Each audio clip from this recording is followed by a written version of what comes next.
ಪ್ರೇಮಾಶಂಕರ್ ಕೈ ರುಚಿಗೆ ನಿಮ್ಮೆಲ್ರಿಗೂ ಸ್ವಾಗತ. ನಾನು ನಿಮ್ಮ ಪ್ರೀತಿಯ ಪ್ರೇಮಾಶಂಕರ್. ಇವತ್ತು ನಾನು ನಿಮಗೆ ಮಶ್ರೂಮ್ನ ಉಪಯೋಗಿಸಿ ಒಂದು ಸೂಪರ್ ಅಂಡ್ ಟೇಸ್ಟಿ ಆಗಿರೋಂಥ ಗ್ರೇವಿನ ಮಾಡಿ ತೋರಿಸ್ತೀನಿ. ತುಂಬ ಅಂದರೆ ತುಂಬಾ ರುಚಿಯಾಗಿರುತ್ತೆ. ಇಲ್ಲಿ 2 ಪ್ಯಾಕೆಟ್ನಷ್ಟು ಮಶ್ರೂಮ್ನ ತೊಗೊಂಡು ಈ ರೀತಿ ಕಟ್ ಮಾಡಿ ಇಟ್ಕೊಂಡಿದ್ದೀನಿ. ಇದಕ್ಕೆ 3 ಇಂಚಿನಷ್ಟು ಚಕ್ಕೆ, ಹಾಗೆ 4ರಿಂದ 5 ಲವಂಗ, 1 ಏಲಕ್ಕಿ, ಇನ್ನು ಚಕ್ರ ಮೊಗ್ನಲ್ಲಿ ಒಂದೇ ಒಂದು ದಳನ ತೊಗೊಂಡಿದ್ದೀನಿ.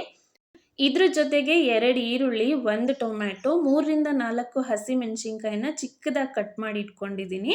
ಇನ್ನು ಒಂದು ಮಿಕ್ಸಿ ಜಾರಿಗೆ 2 ಟೊಮ್ಯಾಟೊನ ಈ ರೀತಿ ದೊಡ್ಡದಾಗಿ ಕಟ್ ಮಾಡಿ ಹಾಕ್ಕೊಂಡು, ಹಾಗೆಯೇ ಒಂದು 10ರಿಂದ 12 ಗೋಡಂಬಿನ ಇದಕ್ಕೆ ಹಾಕಿ ಸಣ್ಣಕ್ಕೆ ಪೇಸ್ಟ್ ರೆಡಿ ಮಾಡ್ಕೊಳ್ತೀನಿ. ಇನ್ನು ಒಂದು ಬಾಣಲಿನಲ್ಲಿ 3ರಿಂದ 4 ಚಮಚದಷ್ಟು ಎಣ್ಣೆನ ಹಾಕ್ಕೊಂಡು, ಎಣ್ಣೆ ಸ್ವಲ್ಪ ಬಿಸಿ ಆದಮೇಲೆ ನಾವು ಸಣ್ಣಕ್ಕೆ ಹೆಚ್ಚಿಟ್ಕೊಂಡಿರ್ತೀವಲ್ವ ಈರುಳ್ಳಿ, ಅದನ್ನು ಇದಕ್ಕೆ ಹಾಕಿ ಲೈಟಾಗಿ ಕಲರ್ ಚೇಂಜ್ ಆಗೋವರೆಗೂ ಫ್ರೈ ಮಾಡ್ಕೋಬೇಕು. ನಂತರ 1 ಚಮಚ ಶುಂಠಿ ಬೆಳ್ಳುಳ್ಳಿ ಪೇಸ್ಟ್ ಹಾಕಿ ಮತ್ತೆ ಲೈಟಾಗಿ ಫ್ರೈ ಮಾಡ್ಕೊಬೇಕು. ಯಾವುದೇ ಗ್ರೇವಿನಲ್ಲಾಗಲಿ ಶುಂಠಿ ಬೆಳ್ಳುಳ್ಳಿ ಪೇಸ್ಟ್ ಹಾಕಿದಾಗ ಅದರ ಟೇಸ್ಟ್ ತುಂಬಾ ಚೆನ್ನಾಗಿರುತ್ತೆ. ಅದಾದಮೇಲೆ ಸಣ್ಣದಾಗಿ ಹೆಚ್ಚಿಟ್ಕೊಂಡಿರೋ ಟೊಮ್ಯಾಟೊನ ಇದರಲ್ಲೇ ಹಾಕಿ ಮತ್ತೆ ಒಂದು 5 ನಿಮಿಷದವರೆಗೂ ಫ್ರೈ ಮಾಡಿದ್ದೀನಿ. ಈ ರೀತಿ ಎಣ್ಣೆ ಬಿಟ್ಕೋಬೇಕು. ಅಲ್ಲಿವರೆಗೂ ಫ್ರೈ ಮಾಡ್ಕೊಂಡಾದಮೇಲೆ ಇದಕ್ಕೆ ಅರ್ಧ ಚಮಚ ಅರಿಶಿನ, 2 ಚಮಚ ಧನಿಯಾ ಪುಡಿ, ಅರ್ಧ ಚಮಚ ಜೀರಿಗೆ ಪುಡಿ, ಹಾಗೆ ಖಾರಕ್ಕೆ ತಕ್ಕಷ್ಟು ನೀವು ಖಾರದ ಪುಡಿನ ಹಾಕೋಬೋದು. ನಾನಿಲ್ಲಿ 2 ಚಮಚ ಹಾಕಿದ್ದೀನಿ.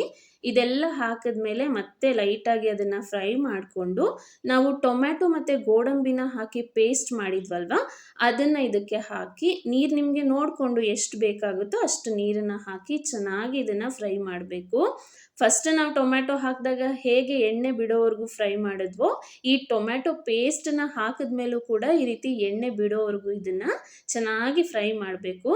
ಅದಾದಮೇಲೆ ನಮ್ಗೆ ಎಷ್ಟು ನೀರು ಬೇಕೋ ಅಷ್ಟು ನೀರನ್ನು ಹಾಕಿ ಕನ್ಸಿಸ್ಟೆನ್ಸಿನ ಅಡ್ಜಸ್ಟ್ ಮಾಡ್ಕೋಬೇಕು. ನಾನಿಲ್ಲಿ ನೀರು ಕುಡಿಯೋ ಲೋಟದಿಂದ 3/4 ಲೋಟದಷ್ಟು ನೀರನ್ನ ಹಾಕಿದ್ದೀನಿ. ನೀರು ಹಾಕಿದ್ಮೇಲೆ ಮತ್ತೆ ಕುದಿಸ್ತೀವಲ್ವ, ಆಗ ಕನ್ಸಿಸ್ಟೆನ್ಸಿ ಕರೆಕ್ಟ್ ಆಗುತ್ತೆ.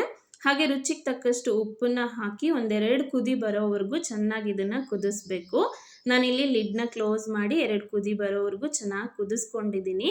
ನೋಡಿ, ಇಷ್ಟು ಗಟ್ಟಿ ಆದರೆ ಚೆನ್ನಾಗಿರುತ್ತೆ. ಈಗ ಇದಕ್ಕೆ ಹೆಚ್ಚಿಟ್ಟಿರೋ ಅಷ್ಟು ಮಶ್ರೂಮ್ನು ಹಾಕಿ ಮತ್ತೆ ಚೆನ್ನಾಗಿ ಕುದಿಸ್ಕೊಳ್ತೀನಿ. ಈ ಗ್ರೇವಿ ಚಪಾತಿ, ರೊಟ್ಟಿ, ಪರಾಟ ಎಲ್ಲದಕ್ಕೂ ಸೂಪರ್ ಕಾಂಬಿನೇಷನ್. ಅದು ಯಾವುದಿಲ್ಲ ಅಂದ್ರೂ ಹಾಗೇ ತಿಂದುಬಿಡ್ಬೋದು, ಅಷ್ಟು ರುಚಿಯಾಗಿರುತ್ತೆ.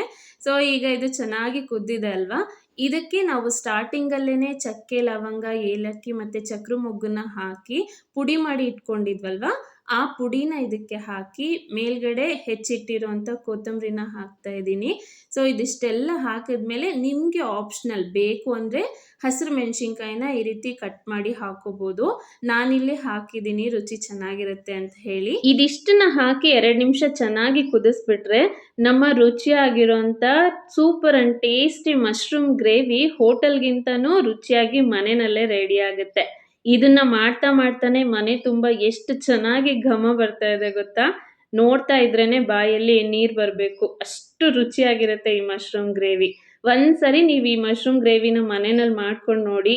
ಐ ಆಮ್ ಶೋರ್ ನೀವು ಮಿಸ್ ಮಾಡದೆ ನನಗೆ ಕಮೆಂಟ್ ಮಾಡಿ ಹೇಳ್ತೀರಾ ತುಂಬಾ ರುಚಿಯಾಗಿತ್ತು ಈ ಗ್ರೇವಿ ಅಂತ.